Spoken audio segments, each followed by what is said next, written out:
2007, Bobby, that Kevin Durant played his first ever preseason game, right? It was with the Sonics. Fast forward 17 years, he made 18 years, really. He made another preseason debut for the Houston Rockets, hosting the Utah Jazz. And this one, efficiency was the word of the night in this game for him, Bobby. Durant gets to his spot, knocks down that jumper that's become patented by That is automatic. That jump shot is automatic once he gets to the elbow there. Well, then he drives, shoots over Ace Bailey there, and gets that jumper to fall. There's a little Asia Wilson there. All right. A couple possessions later, Durant gets the handoff, finishes that two-handed slam. Aging where? Because I don't see it. Third quarter, Durant gets it and then drives towards the baseline, nails that little one-legged floater, plus the foul. Really nice finish there by Durant. And a couple of possessions later, Şengün brings it up the court and then passes it off to Durant. Top of the key for three. He finished with 20 points, 7 of 10 from the field. Here he is with our friend Vanessa Richards. Kevin, 20 points for you tonight. 12 of those came in the third quarter. How did it feel to be back out there? Felt great. NBA season is here. Fans were into it, even though it's preseason. So it was good to come out here and make some shots, get a rhythm. Last but not least, this is your Rockets debut. What does it mean to get a win in front of your new fan base? It means a lot. I'm looking forward to even more wins, too. That's right. Thank you, Kevin. All right, thank you. Great game for Kevin Durant. It's the smile for me from Kevin Durant as we say hello to our Brian Windhorst and Kendrick Perkins. That voice you just heard. Bobby Marks here as well. Brian, I'm going to start with you. Your first impressions of the new look Rockets with KD filling a void that they absolutely needed in that first round series against Golden State. Malika, what year did you say that Kevin Durant made his debut? 2007? How about Ace Bailey was born in 2006? Oh. Just want to put that in perspective before we go forward here. Look, I am not surprised at all that Kevin Durant came in a different uniform and started knocking down jumpers. I am not surprised at all that he's in excellent condition and ready to go. But what I took away from this game was how awesome the overall Rockets looked on offense, despite learning to live without Fred VanVleet. And I realize the Jazz are not going to be there in the playoffs this year. But boy, did Alper and Şengün impress me. You know, we've got other guys who played in the Eurobasket tournament for their countries this year who are not playing for their teams. Şengün has come into Rockets camp on a mission. He has looked terrific in these first two games. Last night had 13 rebounds. They're getting the ball to him at the center of the floor, letting him distribute. Look, we know he's got some limitations defensively. That we know. But we also know the Rockets have defensive ways that they can back him up. This was an incredibly impressive start to the Kevin Durant era and very impressive for the Rockets' overall offensive play.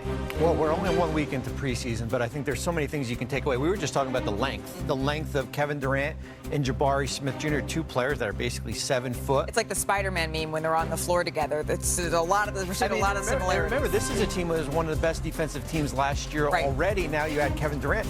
The other thing, as Brian said, you had Şengün. We were wondering who's playing point guard here. 19 assists the last 2 games. And then, of course, Amen Thompson. He's going to be the breakout star this year, an efficient 9 field goals made. A lot around the rim. We're probably going to wait and see if maybe that jump shot is developed. But yeah.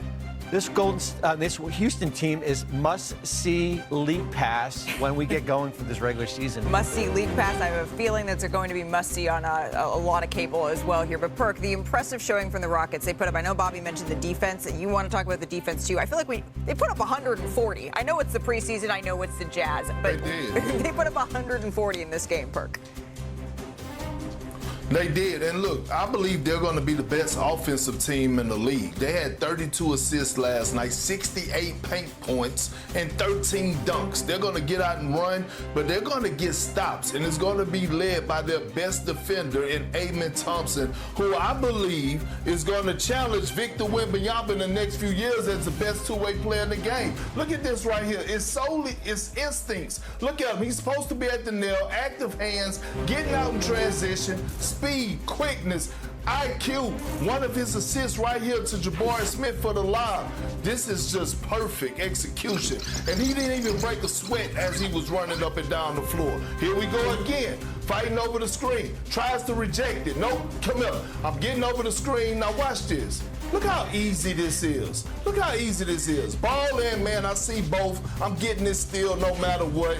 The defender don't have a chance. He out on the break, gets another dunk. This man is going to be special, and he's going to challenge Victor in a few years on who's the best two-way player in the game. Well, since you mentioned Victor, it feels like we need to check the tape because he was in preseason action last night as well, and he was in Miami. Yep. This is the second game perk of his preseason, and you're talking about being the best two-way player. He stuffed the stat sheet. 21 minutes of play. He had 10 points, 5 assists, 4 boards, 1 steal, 2 blocks. So, Brian, will Wemby be the first player to have a quadruple-double since David Robinson? Yes. Moving on. Yes. You know, Malika, okay, so the Spurs are playing without their top 3 ball handlers right now, so I don't know how you to evaluate what's going on there, but he is going to be hell at the top of the floor. To the Celtics. They were in Memphis taking on the Grizzlies. A lot of injuries here for Memphis. Jason Tatum, though, supporting his squad. His partner, Jaylen Brown, 21 points in 20 minutes. Got into a little scuffle, a pre-scuffle with Vince Williams Jr. in the second quarter. Perk, do you like the fire that we're seeing here from Brown and from Williams, too? There it is. Hell yeah. And Malika, I told you this 3 weeks ago that I'm not counting the Celtics out. They will be in the thick of things, and it's solely because Jaylen Brown hit the ground running, but I like it because now he has the opportunity to show that he could be the #1 option, and I like a little scuffle. They was ready to get their feet hot. I love Jaylen Brown setting the tone. It's Jaylen Brown and it's Joe Mazzulla, too. He doesn't coach losing teams, right? To Golden State, where the Dubs took on the Blazers. Steph, he's been in midseason form again. He hit this and 1 3-pointer. Remember that there's going to be an emphasis this season on the high 5 foul. Bobby, do you suspect more and 1 threes this season? I do. Steve Kerr said it right as soon as that rule was passed that Stephen Curry is going to be the one player that's going to benefit the most from it, and we saw that in that first. So is that, right there. Is that a foul? That's a foul. In that same game, did you see this? Yang Hansen made his debut, and check out the kids showing him love in his pre-workout. It's safe to say he's going to be a fan favorite. The line while he was stretching just to say hello. He finished with 4 points for the night, but Brian, it's not just the impact he's having on the court here in the States, but also in China. This is a transformational moment for the young players in China who don't remember Yao Ming. Malika, the ratings for our summer league games with Yang Hansen got higher ratings than the finals there. So, he is a developmental player. He's going to take some time to get his feet underneath him. I don't know how big his role is going to be, but he is engaging the young fans in China. It is so important for the NBA there. He and his translator joined us here on NBA Today, and the views of that interview, he is a global star already. Let's go from one rookie to another. The Utah Jazz #5 pick, Ace Bailey, he went off in his debut. He scored a game-high 25 points against the Rockets. So, Perk, what did you like what you saw from Bailey last night? Well, #1, the Philadelphia 76ers should be under investigation for passing on this young man because one could argue that he's the best pure scorer in this draft class. He has the complete package. It's been that way, and this is just the first sighting of what is to come when it comes down to Ace Bailey. He's like this. So much up